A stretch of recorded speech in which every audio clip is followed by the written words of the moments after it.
Impression है कि इतना दबाव है, मिस्टीरियस हैंड है, अमित शाह का नज़र हर चीज़ पर है, इतने पावरफुल है अमित शाह की सूरत के कैंडिडेट ही चल पड़े, वो कैंडिडेट लड़ना नहीं चाहते हैं। इस पर इसमें भी बीजेपी का हाथ है। वास्तविकता ये है, सिर्फ कांग्रेस पार्टी के कैंडिडेट क्यों भाग जाते हैं?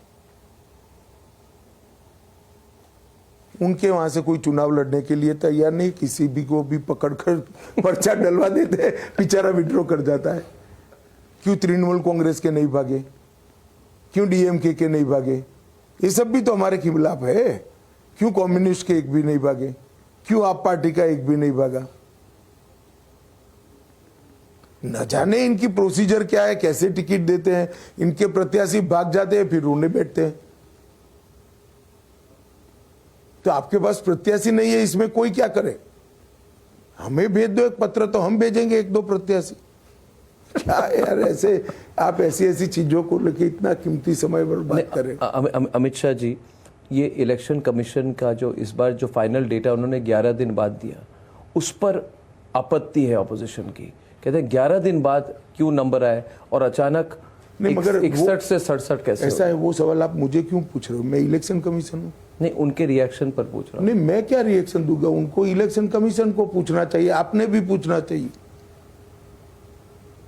इलेक्शन कमीशन को कोई सवाल पूछ रहा है तो इसका जवाब मैं। अभी ऐसा हो गया कि इलेक्शन कमीशन के लिंक सारे सवाल, ईवीएम हो, ये हो, सारे सवाल पर एक तरह से इंस्टीट्यूशनल इंडिपेंडेंस की बात हो गई है कि नहीं, मैं इसके लिए कह रहा हूं कि इसका जवाब मैं नहीं कर सकता, वो ही कर सकते हैं।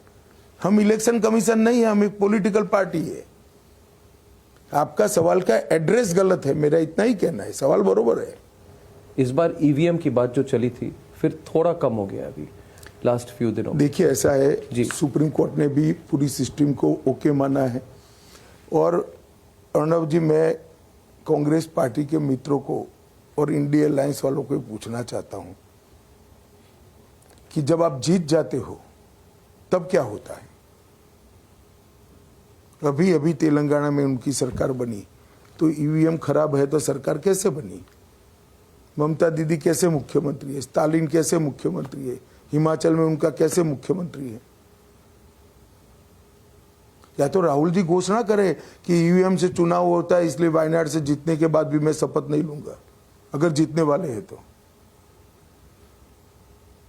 जब आप जीत जाते हो तब ईवीएम अच्छा है, और हारने का भय होते हैं तो एडवांस में ही आरोप लगाना शुरू कर दे। तो इससे ही नतीजे तय है कि वो हारने वाले हैं। इस बार तो भय की बात हर जगह हो रही है, मतलब कि जो पाकिस्तान से ये सवाल उठता है, और एक सवाल आप पर भी उठता है, सरकार पे भी, कि इलेक्शन के माहौल पर नरेंद्र मोदी जी, अमित शाह जी क्यों कहते हैं कि घर में घुसकर मारने की बात। और उसके साथ इस बार कनाडा ने निज्जर के केस पर 3 लोगों को पकड़ा है जो इंडियन ओरिजिन के लोग हैं। पाकिस्तान में भी लोग मारे जा रहे हैं जो आतंकवादी हैं, उस पर भी कहा जा रहा है कि घर में घुसकर बात। अर्णव जी, मेरा तो आप पर एक गंभीर सवाल मेरे मन में खड़ा होता है। आप देश की सुरक्षा को इलेक्शन का इश्यू नहीं मानते? क्या है इलेक्शन के इश्यू, क्या होने चाहिए?